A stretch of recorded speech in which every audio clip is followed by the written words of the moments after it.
Hindi pa pre, putol-putol lang. Tingin ko lang.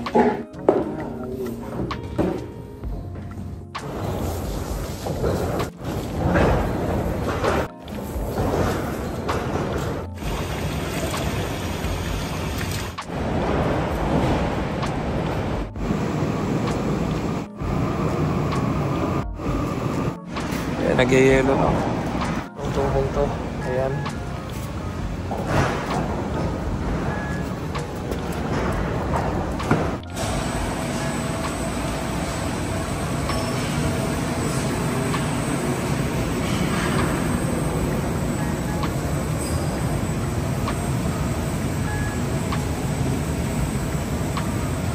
Ito yung isang problema namin dito kapag winter. Sa sobrang lamig, nagpo-frozen yung mga shower gun namin. Ganito. Kaya ang dami namin nasisirang gamit. Kailangan din namin mag-provide ng ayun, hot water yan. Para kapag nagpo-frozen na yung kamay namin, isinasawsaw na lang namin. And then ito, yung pinakang hindi namin ma-flush kasi nga walang flush. Kaya kalat dyan yung dumi ng baka. Kasi nga nagpo-frozen na rin yung pam-flush ng dumi. Kaya yung mga baka, ayan, hirap silang gumalaw. Kaya naglalagay muna kami ng asin bago kami magsimula.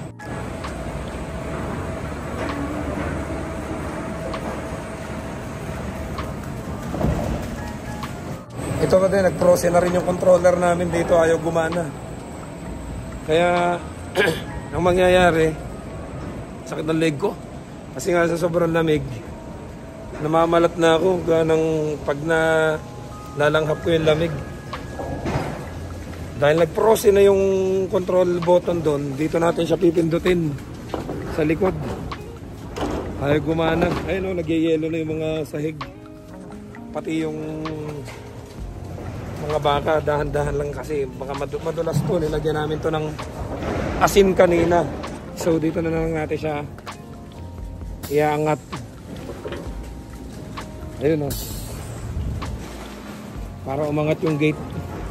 Kasi nga hindi nagana yung gate doon sa control button sa harap ng operator.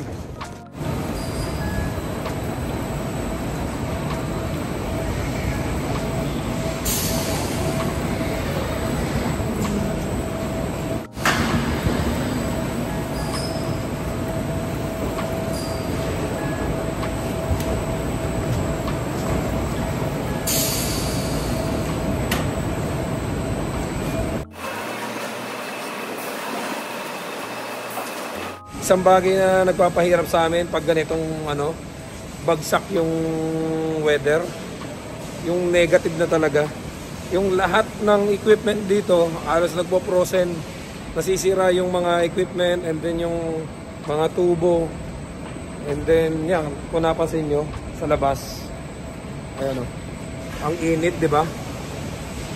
Taas ng sikat ng araw, pero tingnan nyo yung sidings namin, nag-yelo na, frozen na yan, ayun, nag-yelo na yan. Ganun kalamig sa labas. Buti na lang meron kaming heater. Ayun, kung wala kaming heater, tigas na kami dito sa lamig sa loob. Nga dito, mainit-init pa dito sa loob. Pero paglabas namin dyan, kung napansin nyo lahat, ayun, ayun, yung mga tubig doon sa lupa, lahat nag-yelo na. Ganong kalamig, para ka nasa loob ng freezer pag naglalakad ka dyan sa labas. Pag nag-iwan ka nga diyan sa labas ng ng mineral water, ilang minuto lang yelo na, pati yung ganong kalamig ngayon dito.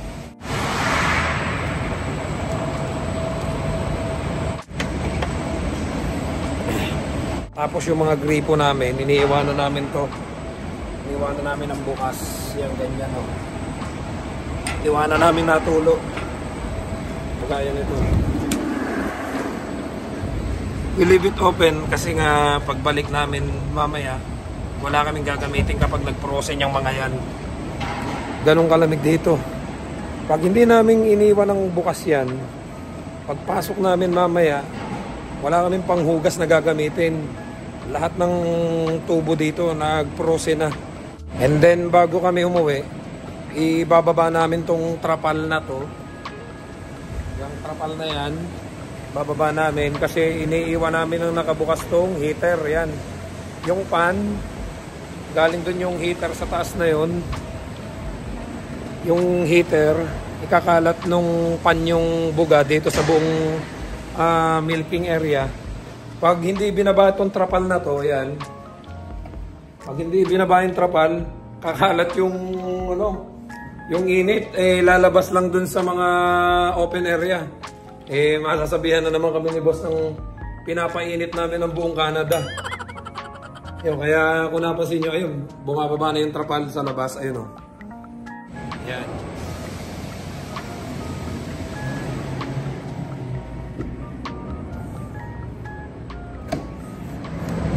Saglit lang, ha. Yun. Para hindi lumabas yung init. Kasi iniiwan namin to ng naka-open yung heater para pagpasok namin, hindi ganun kalamig dito sa loob. Yan, nakababa na yung trapal. Buti na lang talaga itong 4 na sulok ng aming rotary. Yan, 1, 2, 3, and ayan pa, 4. May heater. Kung wala kaming heater, yun ang pinakamasaklap. Doon sa ibang mga kakilala ko na dumadaing kapag winter na, talagang sabi nila, grabe yung pinagdadaanan nila. Hindi sila makapagtrabaho ng ayos kagaya ng ibang kakilala ko na dito sa fish factory. Yung mga isda daw nila, nagprosi na puputok na yung kamay nila sa sobrang lamig. And then yung ibang mga trabaho naman, nag-layoff na. Mga walang pasok. Yung iba 2 months, yung iba 3 months. Nakakaawa kasi walang maipadala sa pamilya. Kaya ito yung dahilan. Kaya 6 days na mula nung dumating ako galing bakasyon, hindi ako nakakagawa ng vlog. Kasi nga pagdating ko, trabaho na kagad, and then nag-snow pa, and then kailangan, sobrang dami namin ginagawa. Pagpasok, mas maaga na ako pumapasok ngayon kasi nga, bago ka makarating dito sa trabaho, ayun yung bahay namin, napakalapit. What more kung mas malayo pa, kung kailangan pang ibiyahe. Ang ginagawa ko kasi, maaga ako nagbibihis, 3 patong, yun, 1, 2, 3, yung jacket ko, then may t-shirt pa ako, and then yung pants ko, 3. Bago ka makarating dito, talagang napakalamig. Ang totoo niyan, minsan, okay lang yung may snow, basta yung temperature hindi bagsak, hindi ganito kalamig. Kasi minsan may snow pero kahit maghubad ka, walang problema eh. Pero yung ganitong wala ngang snow pero bagsak yung temperature, grabe kalamig. Talagang kaya hindi nawawala yung ubo at sipong ko. Kaya hindi mo na nakagawa ng vlogs mula nung bumalik ako galing bakasyon. Actually, 1 week na ako dito and bukas yung day off ko. Sana mawala na yung ubo at sipong ko kasi ang dami kong planong i-discuss sa inyo regarding do sa pauwi, pabalik, mga requirements, mga dapat ihanda.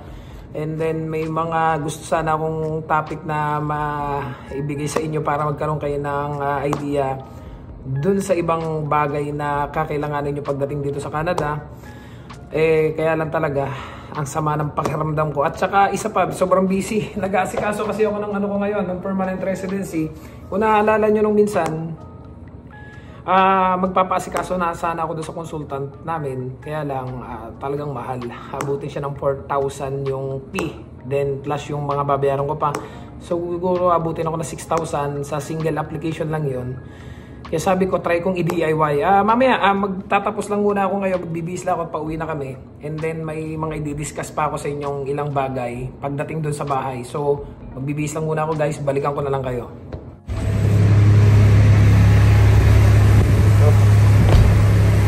Grabe kalamig dito.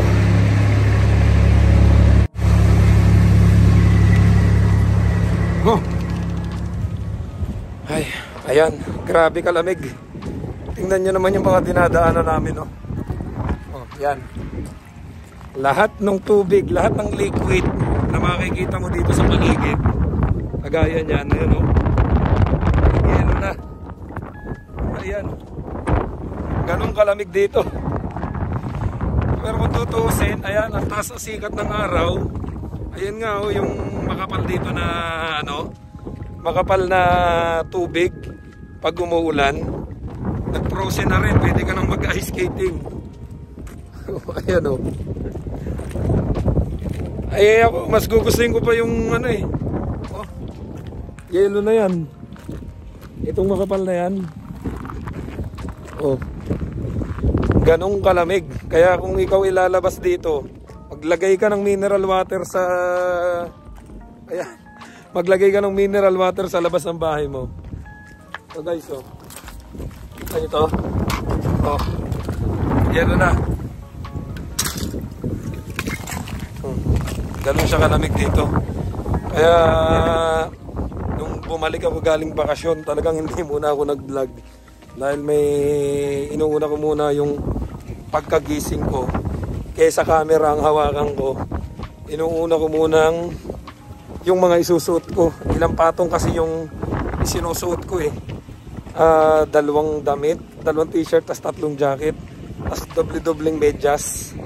Tapos ano pa, pantalon. Ilan yung pants na nakasusun sa akin. Kaya doon sa mga ano, nagpapasalamat naman ako kasi maraming nagsasabi, Sir Birds, wala pa po kayong upload. Namimiss na po namin yung mga vlog nyo. Wala po bang bago? Eh, pasensya na po kayo kasi pagbalik ko po talaga back to work agad. And then nag-aasikaso nga ako nung sa PR natin. And then yung school ko, kailangan ko pang asikasuhin din yung enrollment sa second sem. And then kaya ngayong day off, kailangan ko pang mag-groceries. Wala na ako mag-grocery. Ubus na kasi inubos ko nga siya nung bago ako magbakasyon. Inubos ko lahat yung grocery ko kasi masisira yung mga gulay. Kaya ngayong day off na darating, doon pa lang ako mag-grocery. Yung mga sasakyan nga pala namin, inilipat muna namin dito. Inalis muna namin doon kasi yung punong yon, eh nung minsan sa sobrang lakas ng hangin, baka bumagsak yung mga sanga, eh mabagsakan. Ayan o, lahat ng tubig sa labas nagprose na talaga. Tapos lahat ng mga ano, natuyo na. Sobrang lamig. Yun lang, ang lapit lang ng bahay namin. Oh, pre, kumusta? Ay, grabe. Balik na tayo ng bota. Iniwan na kasi nandito yung bota namin para hindi na ipapasok doon sa loob. So ito yung pinagkakaabalahan ko ngayon, kaya hindi nga ako nakakagawa din ng vlog kasi nga 3 shift na kami, sobrang busy na. Pagbalik ko galing bakasyon, banat na kagad, work na kagad, and then dahil jet lag pa, nagbabawi pa ako ng tulog. At the same time, isinasabay ko na rin to. Kasi originally my plan, before ako nagbakasyon, kung napanood niyo yung vlog ko bago ako nagbakasyon, is magpaasikaso na lang sa consultant nung PR application. Kasi siya din naman yung, pati yung nagsuggest. Before kasi sabi niya sa akin na mag-asikaso na ako ng requirements. So nag-asikaso naman ako. Kasi gaya nga po nung nabanggit ko sa inyo before, yung mga nakasubaybay talaga dito sa channel natin, na maraming high school graduate, undergraduate na nakapagpasa ng application, ng PR application dito sa Agri-Food Pilot, which is high school graduate na PR po. Kaya nga lang, nung ako naman yung magpapasa na sana ng PR application, ang nangyari, sabi niya sa akin, nung consultant natin, mag-upgrade daw ako ng education. So kaya nga po ito, tinatapos ko na, actually patapos na yung ating pag-aaral dito sa ETAP. Yung mga nagtatanong nga po na high school graduate din na dito sa Canada, at even yung iba nasa Hong Kong, may mga nasa iba't ibang panig ng mundo na nagme-message sa akin na gusto ding mag-upgrade ng education. Kasi malaking tulong po talaga, kasi hindi nyo man hangarin na mag cross country o mga ibang bansa pa.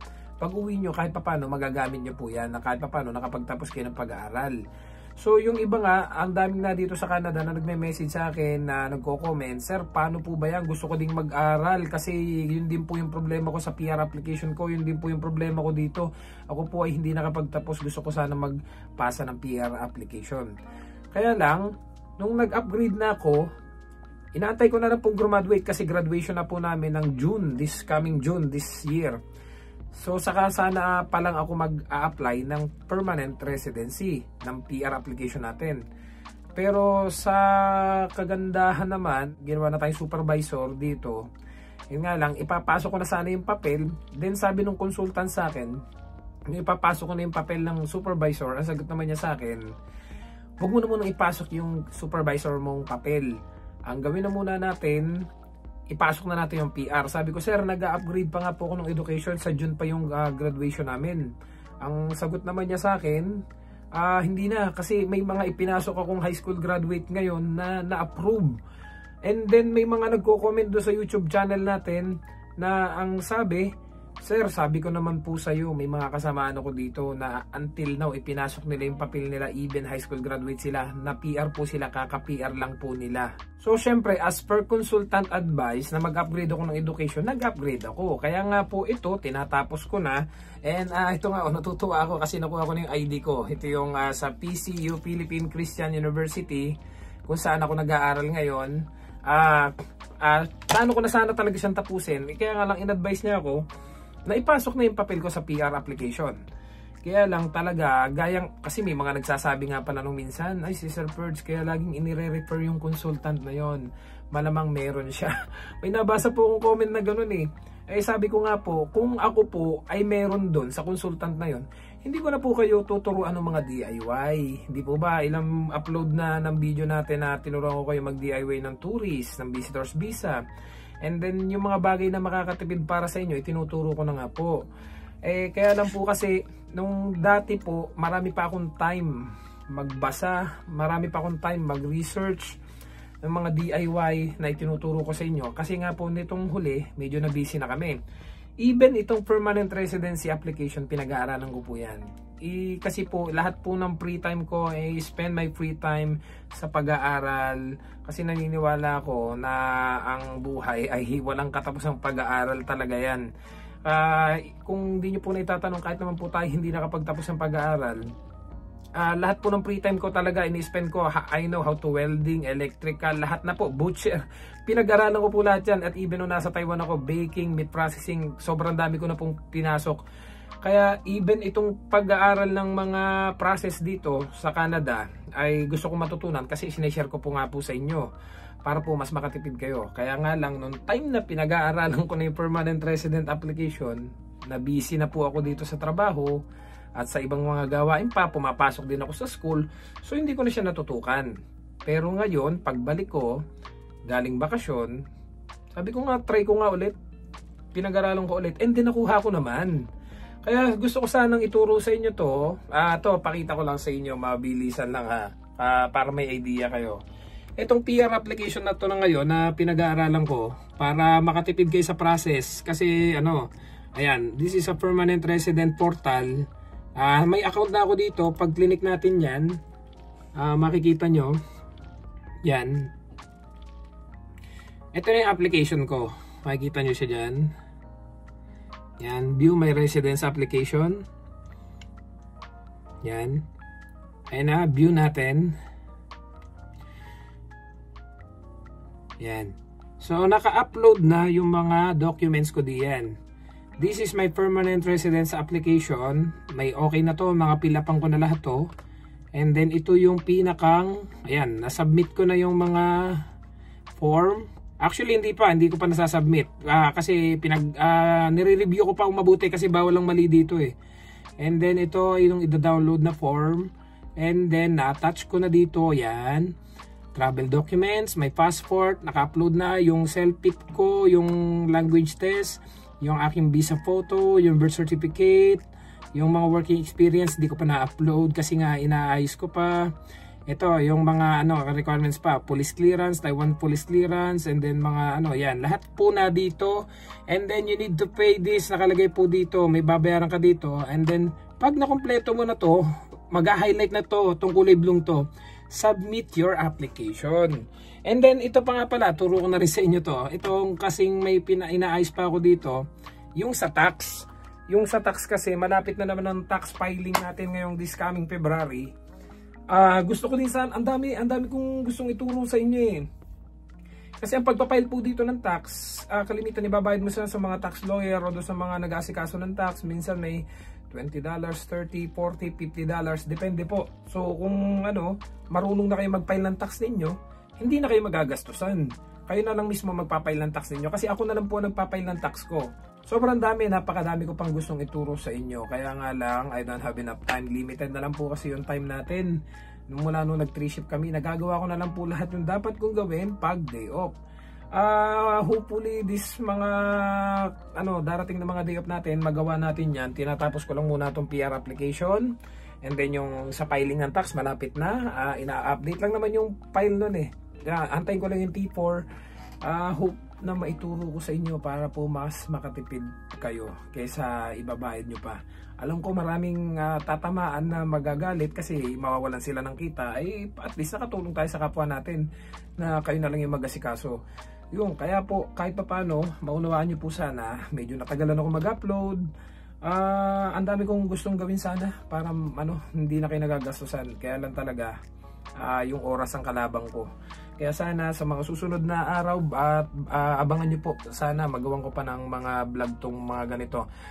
Siguro gawan ko na lang ng video regarding doon sa mga documents na dapat nyong i-ready para makapag-start kayo ng application ng PR. Kung hindi nyo man kaya ng DIY, so kailangan nyo muna i-ready yung mga documents na yun. So makakapagsimula na kayo mag-apply ng permanent residency.